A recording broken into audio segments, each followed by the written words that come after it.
If you've ever thought about donating to St. Jude, today is the day.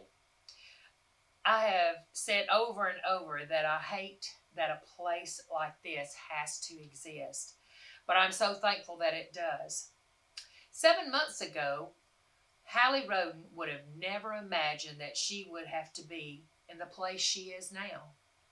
From the moment she and her family arrived, her family knew that their girl was in the very best place to receive the care she needed to be completely healed. St. Jude has given them the freedom to focus on getting their daughter well without having to worry about medical costs associated with it. If you want to know where donations go, take a look at the pictures. It goes directly to the patients and their families who are experiencing the worst times of their lives. Please donate. You have no idea the impact it has on these precious kiddos and their families. Next, you will hear how St. Jude has benefited the lives of two of our very own DHS folks. Hi, my name is Miss. Most of you know me as Miss Ball, or the lady in the office, or the crazy lady that comes over the intercom making announcements all day long. But what you might not know is I am the mom of a cancer survivor. It's been about 22 years ago, and my daughter, she was 2.5, and she started having problems with her leg, pain of her legs hurting. And so we went to her pediatrician, they took some blood work, and they sent us home. He said if anything else comes up with her hurting anywhere else to let us know. So we went back home. A few days later, she started complaining with her under her arms hurting, so we went back to the pediatrician. He took some more blood, and he sent us home.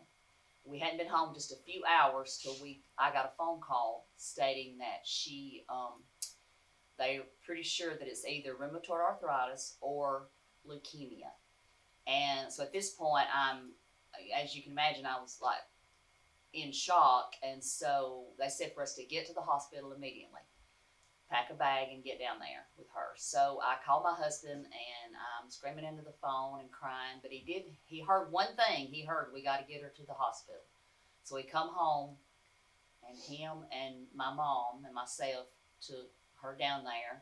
And when we got there, we met a team of doctors and oncologists that were fabulous with us the whole time. But they met with us, and they did a few more tests, and then they come in and told us what no parent ever wants to hear, that your child has cancer.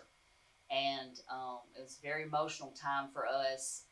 But at that point, we were just concerned about, okay, how do we fix this? How do we get her well? They took us up to immediately admitted her, and we went to the hospital. I went up to the hospital room, and they did numerous tests, surgeries, spinal taps, and of course chemo. And they told us that this would last about 2.5 years. So I was a sub at this time at Douglas Schools, and so I quit my job because I was going to be her number one caretaker. And we start the process of all the treatments. And so what I want to get across to y'all is that this fundraiser that y'all are doing, it goes to several things to help families just like us, but also two things mainly that goes through a parent's mind when their child is diagnosed is how we're going to get them well, and how we're going to pay for this. And so your money goes to mostly research, which allows them to treat and take care of this, and also financial for the families.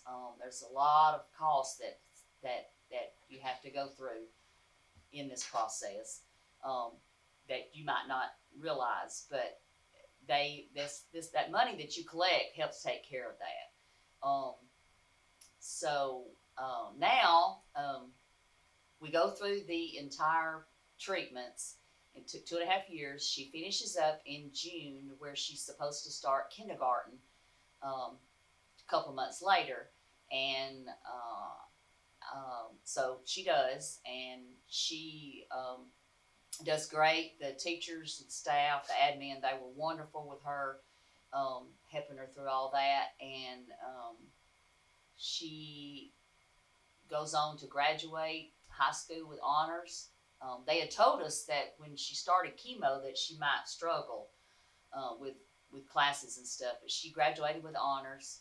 Of course, a lot of that's from the good Lord and the teachers here at Douglas helping her. But then we went on to She went on to Jacksonville in the teaching program. She graduated at the top of her class, and now she is a first grade teacher at Sloman Primary. She is the Douglas High School varsity cheer coach. And she recently was married. So now she's not Miss Ball anymore. She's Miss Holland, to Coach Holland that teaches here at Douglas and coaches. And so now I'm so very thankful. I'm thankful for St. Jude's and their research. I'm thankful for the money that was raised back then on her behalf and for children today.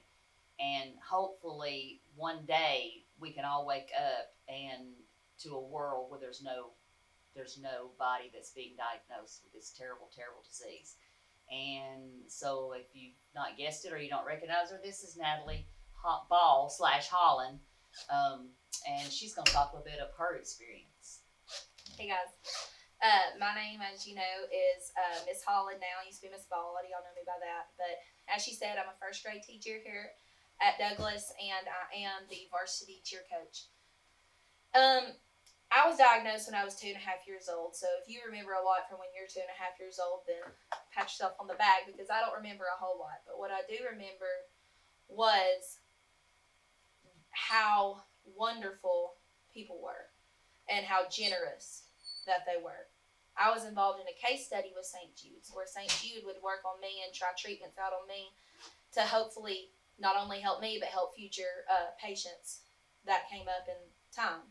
So this is 20-something years ago that I'm being treated and tested on, that these treatments are now treating patients now, and all the different sciences they've come up with. St. Jude is a wonderful organization. When you walk in the doors of St. Jude, you are greeted with a friendly face to try to comfort your time of trials. St. Jude does a great job of trying to turn a trial into a triumph. So, any money that you have not only helps the families, like they said, but it also helps the patients to be able to make their time comforting and enjoyable for as much as they can. And they also help fund case studies patients like myself. So please, please, please give what you can. And if you can't give anything, give your prayers.